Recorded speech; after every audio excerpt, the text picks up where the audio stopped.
Configuration complete करने के बाद आज की क्लास में बच्चों हम लोग एटॉमिक स्ट्रक्चर्स की ओर मूव करेंगे, बिकॉज बेसिक केमिस्ट्री क्लासेस चल रहे हैं अभी।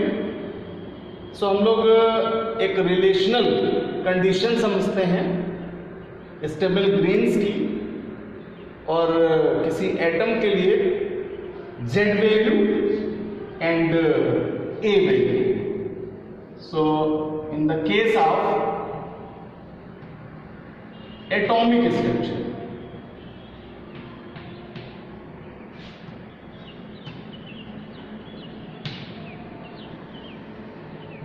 किसी थीसिस पर नहीं जा रहे हैं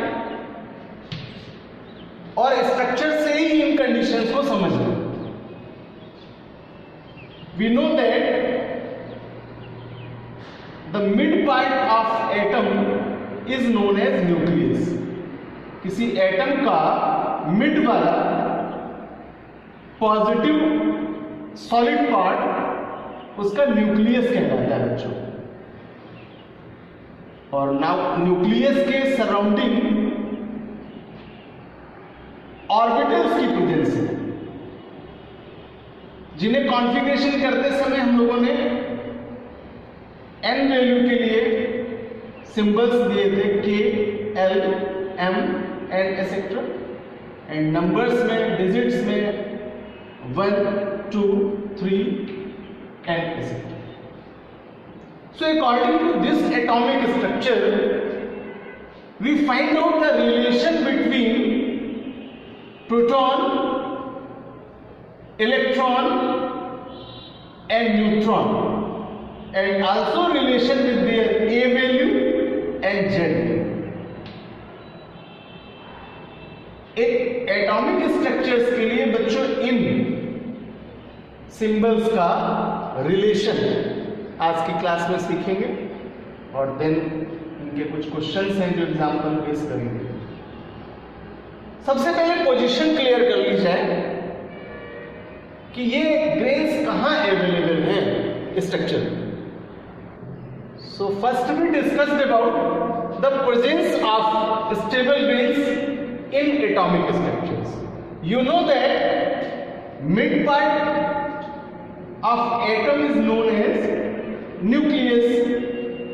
it have positive charge and charge available in proton single unit positive, electron single unit negative, and neutron is neutral.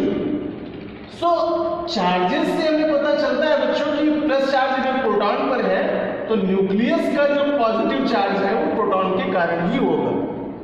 Then presence of proton is in nucleus, and also neutrons is available in nucleus because it is neutral.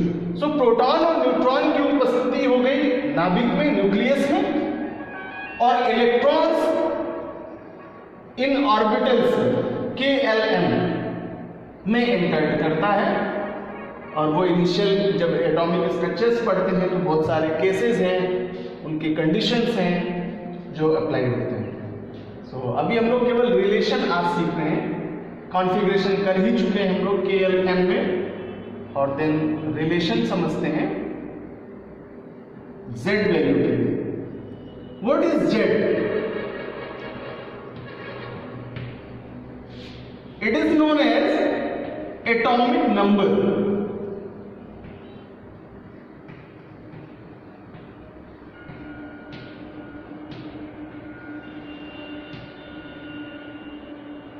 One word we say that the number of positive charge.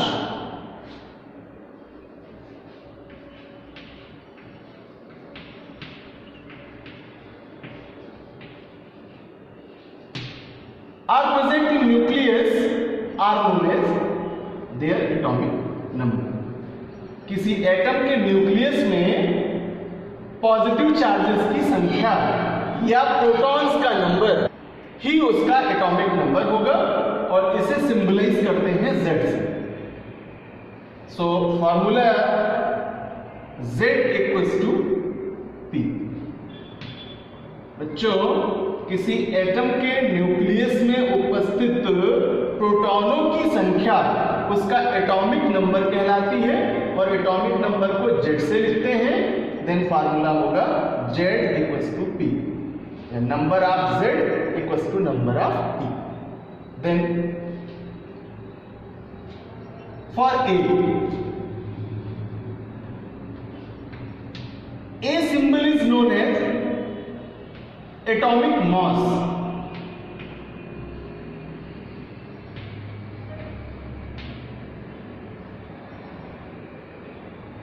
So question, what is atomic mass? In nucleus, proton and neutrons are available. Simply we say that the number of protons and the number of neutrons is called nucleons. So number of nucleons is known as their atomic mass. किसी atom के nucleus में protons और neutrons के number का total उसका atomic mass होगा।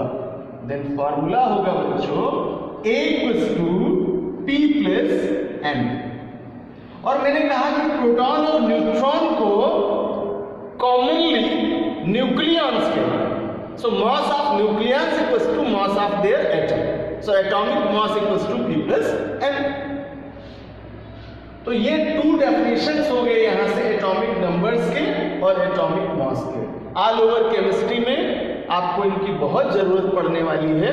कुछ elements के लिए आप इनको बिल्कुल लर्न कर लीजिएगा, बिकॉज कई बार क्वेश्चंस में ये वैल्यूज नहीं दिए होते।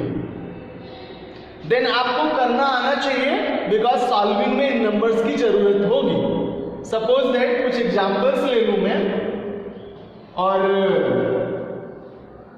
उनमें से सबसे बेस्ट है आपका कार्बन, 6 कार्बन 12। कंपेयर करें बच्चों इनकी वैल्यूज का। सो Z वैल्यू किसी एटम के लिए, प्रॉपर एलिमेंट्स के लिए लोवेस्ट वैल्यू होगी, बट A वैल्यू एलिमेंट्स के लिए Z वैल्यू का जस्ट डबल या कई बार जस्ट डबल से कुछ ज्यादा, यानी इंक्रीजिंग ऑर्डर में ये वैल्यूज आपको मिलेंगे। और कई एलिमेंट्स ऐसे भी हैं जिनका A वैल्यू, ये मास, एटॉमिक मास डेसिमल में भी मिलता है। देन कुछ और भी एग्जांपल्स ले लेते हैं। 7 and 14। सो 7 Z वैल्यू है and 14 A value. For oxygen 8O16, 8 Z value and 16 A value. 11 Na23. So 11 Z value and 23 A value. So बच्चों इसी तरह और भी कैल्शियम का 20 कैल्शियम 40। So अगर ये एटॉमिक नंबर्स और एटॉमिक मास लर्न कर लिए जाएं, सो हम इनसे स्टेबल वेन्स का नंबर फाइंड आउट कर सकते हैं, या स्टेबल वेन्स की हेल्प से प्रोटॉन, इलेक्ट्रॉन और न्यूट्रॉन के नंबर्स की हेल्प से इसका एटॉमिक नंबर और एटॉमिक मास फाइंड आउट कर सकते हैं। आइए कुछ एग्जांपल्स लेते हैं और कुछ और एलिमेंट्स लेते हैं जिनके एटॉमिक नंबर और एटॉमिक मास आप लर्न करें। Now relation between proton, electron and neutron with A and Z.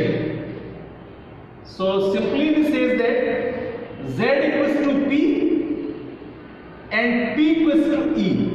Number of protons equals to number of electrons, and number of electrons का रिलेशन अगर P के equals to में है, then P का relation Z से है। So Z equals to P equals to E। एक तो रिलेशन यहां से क्रिएट हुआ बच्चों, Z equals to P equals to E। For P के लिए कंडीशन है P equals to E, और E का जो वैल्यू है वो Z के बराबर होगा। और ये एटम्स के लिए है बच्चों। आयनिक केस में कुछ डिफरेंट कंडीशंस होंगे, यानी विद चार्ज आयंस जो मिलेंगे वहां कुछ डिफरेंट कंडीशन आएगी फॉर इलेक्ट्रॉन्स। वो मैं आपको आगे बता दूंगा कि उनमें कैसे इलेक्ट्रॉन्स का चेंजेज आ जाता है और कैसे नंबर ऑफ इलेक्ट्रॉन इफेक्टेड होते हैं, देन उनका कॉन्फ़िगरेशन भी कैसे करें। So E equals to P equals to Z, ये 3 टाइप्स के कंडीशंस आपको एटॉमिक स्ट्रक्चर से रिलेटेड कुछ क्वेश्चंस में या न्यूमेरिकल्स में मिल जाए। देन ए का रिलेशन मैंने बताया ही आपको, for neutrons n equals to a minus p, और अगर p अवेलेबल नहीं है then n equals to a minus z, और अगर z भी अवेलेबल नहीं है, क्वेश्चन में इलेक्ट्रॉन्स दे रहे हैं, then n equals to a minus e, because ये रिलेशन है आपका p equals to z equals to e। तो बच्चों ये फार्मूले कुछ बेसिक फार्मूले थे, बेसिक कॉन्सेप्ट था यहाँ एटॉमिक स्ट्रक्चर केमिस्ट्री के लिए, जिनको लेकर के हम कुछ क्वेश्चंस करेंगे और number of a, z, p, e and n को फाइंड आउट करना सीखेंगे। Now a question, find out the number of protons, electrons and neutrons for sodium atom. In this question, know any given values of A and Z. So मैंने कहा आपको कि ये values हैं जो माइंड सेट कर लें, लर्न कर लें, ताकि इस तरह के क्वेश्चंस में आपको हेल्प मिले। You know that बच्चों, Z value of N is 11 and A value of N is 23. So Z equals to 11 and A equals to 23. Then question say to you, find out the value of P, find out the number of E and find out the number of M for sodium atom. So one by one solve करें for protons. You know that Z equals to P, then P equals to Z. So number of Z जितना होगा वही value same protons की होगी। So P equals to भी 11 हो जाएगा, because number of Z equals to 11. Now for electrons, formula is E equals to P. Protons का number आपने फाइंड आउट कर लिया यहाँ से, so number of proton equals to number of electron, then E equals to 11. And now third, for neutrons, according to this question, formula of neutron is n equals to a minus p, और मैंने कहा था अगर p नहीं मिलेगा तो z नहीं होगा तो e, बिकॉज तीनों ही रिलेटेड हैं एक दूसरे से for simple atom. So p का वैल्यू गिवन है यहाँ और a क्वेश्चन में है आपके लिए 23। सो 23 माइनस प्रोटॉन का नंबर है 11, माइनस करेंगे देन यहाँ पर 12 न्यूट्रॉन्स मिलेंगे। सो इस तरह से बच्चों इस क्वेश्चन के लिए number of proton is 11, number of electron is 11 and number of neutron is 12। ये फाइंड आउट कर सकते हैं, और यही अगर क्वेश्चन कहता है कि draw the structure of sodium atom, then इलेक्ट्रॉनों का कॉन्फ़िगरेशन करेंगे और उनके इलेक्ट्रॉन्स प्रॉपर जिस ऑर्बिटल में जाएंगे उसे हम स्ट्रक्चर, एटॉमिक स्ट्रक्चर की तरह ड्रॉ कर लेंगे। This structure is known as atomic structure. Now next example बच्चों, find out atomic mass of calcium atom if its atomic number is 20 and number of neutron is also 20। Question कह रहा है बच्चों कि कैल्शियम एटम के लिए इसका atomic mass find out कीजिए, और एटॉमिक मास को आप मार्क करते हैं A से। So A equals to how much according to this question for calcium atom, for Ca atom, then its atomic number is 20 and atomic number is also write down by Z, so Z equals to 20 and number of neutron is 20, so n equals to 20. According to this condition formula use करेंगे बच्चों, a equals to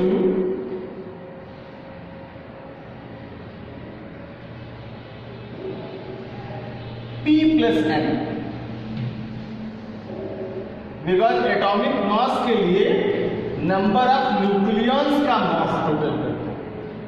अभी सबसे पहले यहां देख लेते हैं कि प्रोटॉन क्या है, देन फॉर्मूला यूज करेंगे z equals to p, so p equals to z, number of z के इक्वल्स टू में प्रोटॉन्स होंगे, देन प्रोटॉन्स का नंबर होगा 20 और न्यूट्रॉन्स आपको आल्सो क्वेश्चंस में दिए गए हैं। अकॉर्डिंग टू क्वेश्चन फार्मूले पर वैल्यू पुट अप करें, a इक्वल्स टू p का वैल्यू 20 एंड न्यूट्रॉन्स का वैल्यू आल्सो 20 एंड टोटल करेंगे, देन एटॉमिक मास का वैल्यू होगा 40। सो कैल्शियम के लिए एटॉमिक मास कितना होगा बच्चों, 40 होगा।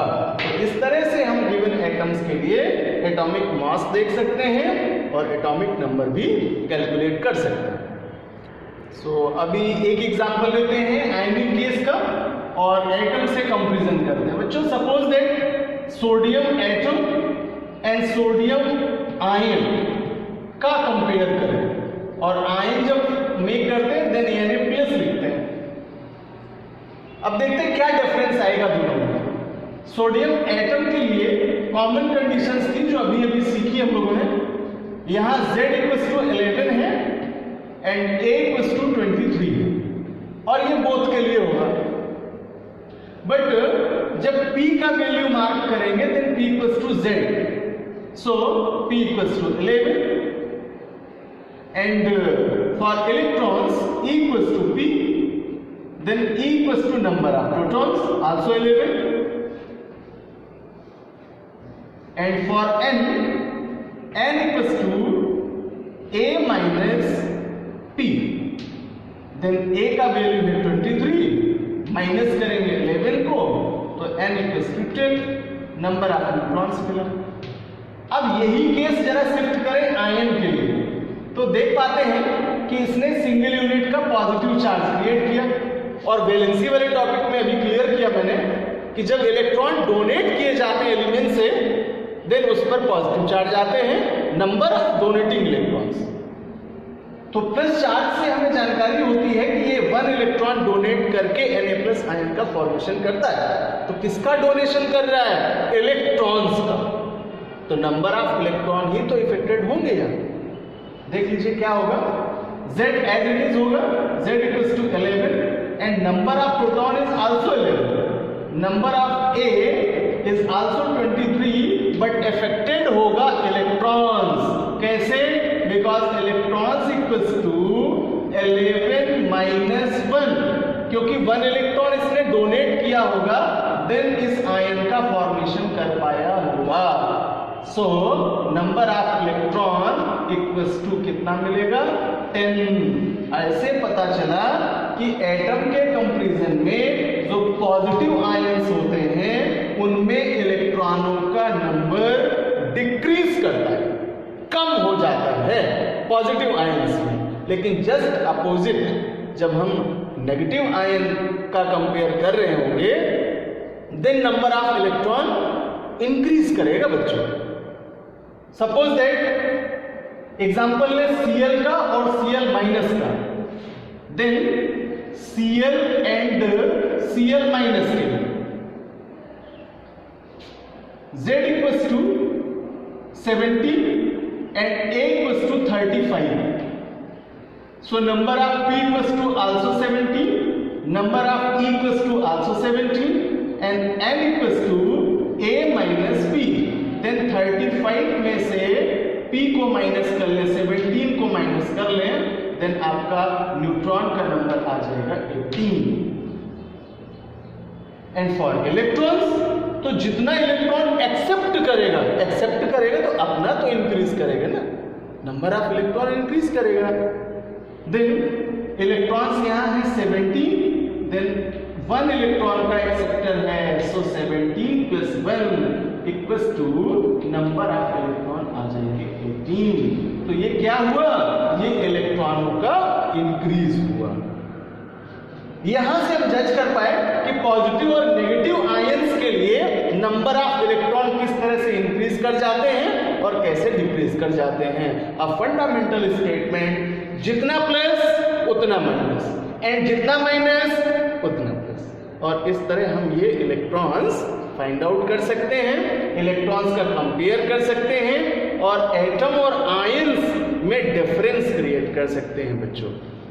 आज की क्लास में एटॉमिक स्ट्रक्चर्स के stable grains, relation between A and Z with proton, neutron and electrons का स्टडी कंप्लीट हुआ है। और देन नेक्स्ट क्लास में आपको इसी से रिलेटेड कुछ टर्म्स होंगे और कुछ स्पेसिफिक नोट्स हैं जो यूज होते हैं या इन्हीं एलिमेंट्स के कुछ सेट मिल जाते हैं, उनके बारे में डिस्कशन करेंगे और बेसिक जानकारियां करेंगे। बने रहिए मेरे साथ और कंप्लीट करते चलिए अपनी बेसिक केमिस्ट्री को।